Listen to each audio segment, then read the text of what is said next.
Welcome, everyone, to the Inclusion Podcast. I'm Dr. Julie Costin. And I'm Dr. Christy Preddy-Franzak. We're so glad you're here as we explore all things inclusion. So whether you're a school leader, an educator, a parent, or simply passionate about inclusion, this podcast is for you. In each episode, we go beyond the usual conversations, diving into what truly makes inclusive education work. Together, let's make a difference, one conversation at a time. Here we go. Stop looking for a trigger. What behavior is really communicating? Christy, today we're going to take a deep dive under the surface of behavior. And as you well know, lots of really great thinking people spend a lot of time in schools looking for the trigger, and I'm putting that in quotes. And so what we're going to talk about today is why you want to stop looking for the trigger or stop assuming there is a trigger and really move into a different way of thinking about behavior. Yeah, I'm really curious where our conversation goes today because when I was in Iowa a couple weeks ago, an amazing coach had seen this slide in the PowerPoint or someplace. I had a slide that said, stop looking for the trigger, right? Yeah. And then I was getting carried away with something and I was skipping over slides and she's like, whoa, whoa, whoa. Aren't we going to cover that? And I'm like, cover what? And she's like, stop looking for the trigger. And I was like, okay, let's cover it. And then I was like thinking the whole time, because I wasn't with you, I was like, Yeah. I wonder how Julie would answer the subsequent questions that came more. Why do you have this slide that says that? Or why do you have air quotes around it? Or, so I'm curious how we unpack it. Oh, cool. I'm excited too to see how we differ in our thinking. And Christy and I put this together and we want you to know that this is in our course for behavior called Behavior 360. So if you don't know about Behavior 360, you need to check it out. And today, we're going to go deep and deep relates to the analogy that we're going to be making today. So I want, as we just kind of get started, for people to think about an iceberg. And you've heard this phrase, tip of the iceberg. So Christy, just give me generically what tip of the iceberg means to you. It's almost like the opposite of like still water runs deep. It's like you can only see or understand something in a little bit of a way, and it's not as what you probably think. Okay. That's how I look at it. I like that. So it's like you can only see a little bit of the thing, the iceberg. And then underneath it, Christy's like, it's not what you think. It's totally different. It's a totally different. I mean, I don't think you know how big. I mean, I don't know. Maybe like a geologist or something would know. But like, can you know like what color it is or how wide it is or how deep it is? I don't know. Whatever an iceberg does below. Like, what does it do below the water? I don't even know. That's right. That's right. I think that's the thing is it's a mystery what's underneath the water. Yeah. Yeah, I think that's right. And so today we're going to use that iceberg analogy because so many behaviorist type people are like, there is a trigger for behavior. And we're looking for the trigger. Once we find the trigger, we can remove the trigger and we should be good. But the bad news is, friends, there's rarely a trigger. And we can stop looking for it. So if we have you kind of wondering what on earth we're talking about, just like that teacher in Iowa who's like, what do you mean? Then join us as we jump into this incredible podcast all about stop looking for a trigger.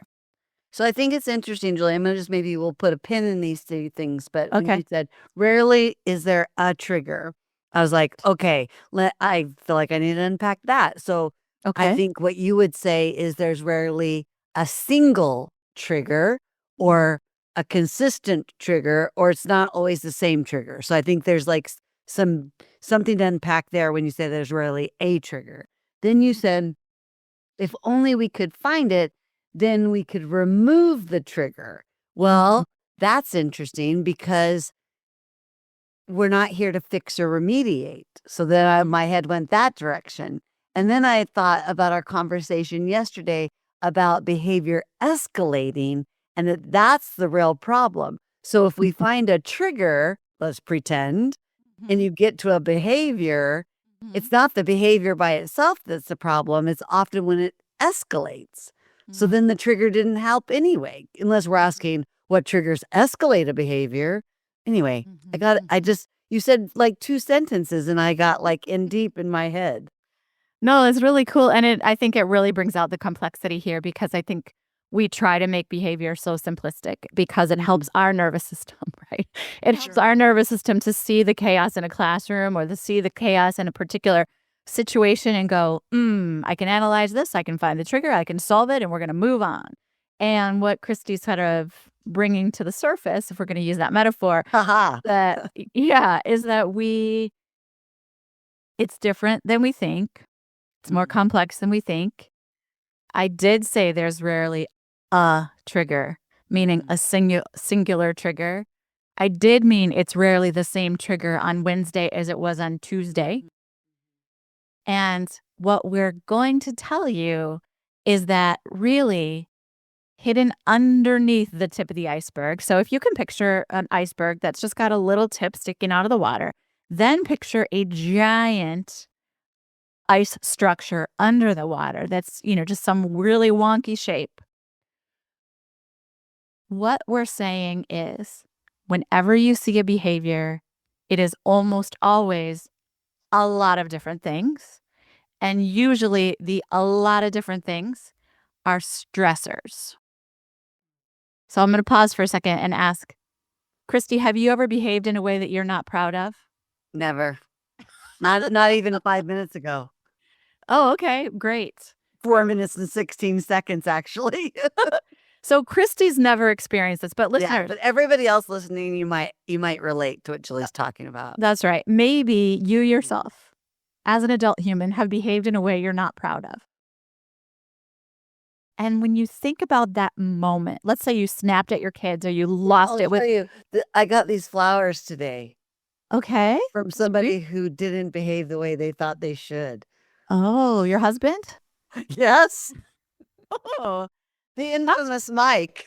that's really beautiful. And I guess, yeah, we could analyze Mike's We can analyze that. Sorry, I just was like, when you're like, some of you may have done something you weren't proud of. I looked over and there's this bouquet of flowers. I was like, well, yes, somebody did. somebody did and does and happens all the time. And this is an adult human.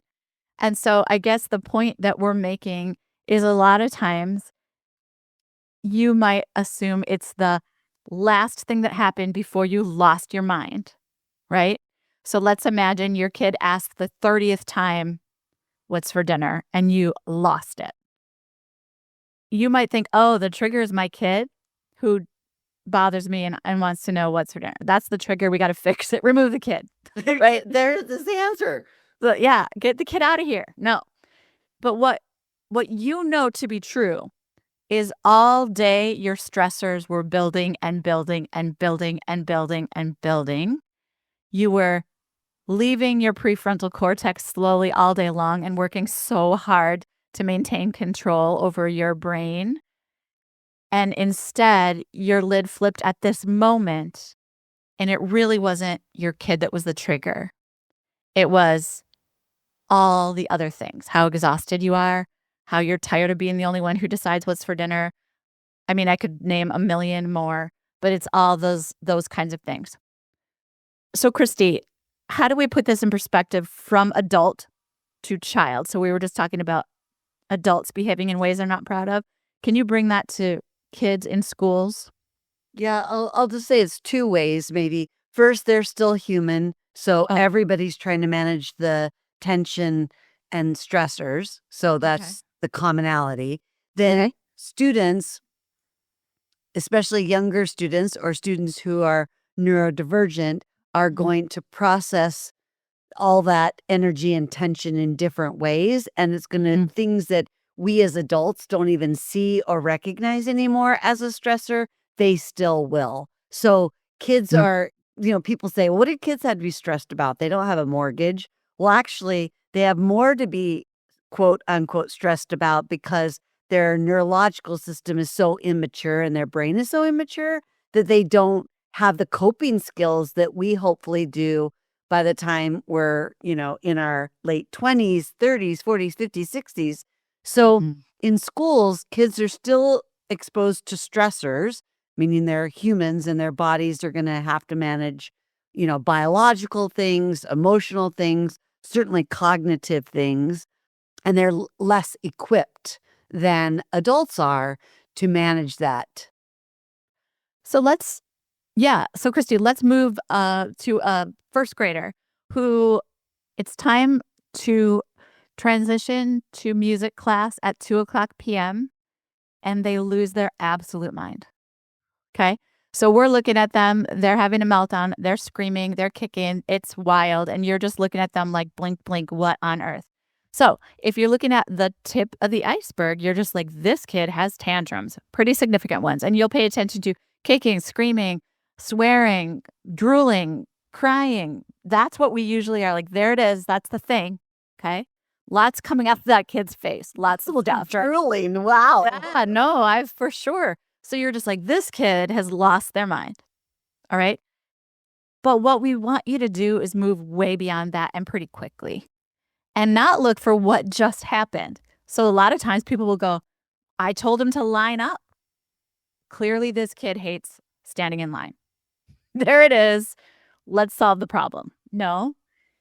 Before this kid was expected to line up, it was their birthday. So they were super excited. There was a time pressure and they had to finish that reading assignment. There was competition because the kid next to him was going faster. There were bright lights. They had to share their big thoughts. They were confronted by another kid earlier in the day. In the morning, they had screen time. Their parent told them to get off of it. They had to be still for 26 minutes. Each of those things, multitasking, overstimulation, time pressure, that's what built to the kid losing their mind on the way to music. So what we're asking people to do is stop looking for the trigger, but listen beneath the behavior. So how do you listen underwater, Christy? What are we even talking about? Oh, that's a good question, right? Like, oh gosh. So maybe it's like you dive down, take a peek, and then come back up and talk to your co-teacher about it. I don't know, like, right? It's like right. you get down there, it's a little scary. So we have a download. So Julie already mentioned that what we're having a conversation today about is really something that we covered deeply, I would say in multiple different ways, from communication as behavior to thinking about listening beneath the behavior, all of that, Julie, in our on-demand series called Behavior 360. And you'll find a link to that in the show notes. You'll also find a link to the handout that we're going to give you with this episode, which answers Julie's question about how do we listen beneath the behavior? So how do we go below the tip of that iceberg? And so you can get that free download at inclusiveschooling.com/download 57. We're going to talk through it and give you some ideas that you can take away right away. But you'll want to go to inclusiveschooling.com/download 57 and get a 5-page handout that gives you 20 different things that we see. Those, from, I don't know if you put drooling on there, Julie, but from drooling to kicking to screaming to withdrawing to ignoring, and what those possible messages are so that we can start to understand how we help reduce those stressors and bring the kid back to homeostasis. All right. So Christy, on that handout, I'm just going to take yelling out, right? Okay. So a lot of times a kid will yell out of turn, blurt out, that was me. I'm someone who has ADHD as an attribute. And and that's the tip of the iceberg to us, right, Julie? Yeah, the tip of the iceberg is just watching this kid yell out and not raising their hand and not waiting for and not la la la all the rules, right? And so we have to say, what is the message under that kid's blurting out? It could be, I'm overwhelmed. I need attention. I'm excited. And all those kinds of possible messages will lead us to a different response than we need to squelch this yelling out behavior. And the problem is they don't know how to raise their hand. Do you want to do a different one, Christy, from the handout just to kind of get us? Let's do one that's like a little less aggressive or in your face behavior. like a Okay. little harder to even, we kind of miss that tip of the iceberg sometimes. Okay. Something like withdrawing or Yeah, withdrawing or even avoiding specific activities, because I think sometimes when we look at triggers, we think that the kid's either trying to get attention or avoid something. Mhm. So, if it's something like withdrawing or what was the one you said, Christy? Oh, Sorry. avoiding specific activities, the last one on our table. Yeah. Okay, go ahead and share what it says there. Okay, so on the table, it says refuses to join, which would be sort of like clearly observable. But the Mhm. other one says avoid specific activities. And usually you'll see on kids' IEPs that they, avoid unpreferred tasks, which I just think is hilarious because like we all do. But anyway, that's another podcast.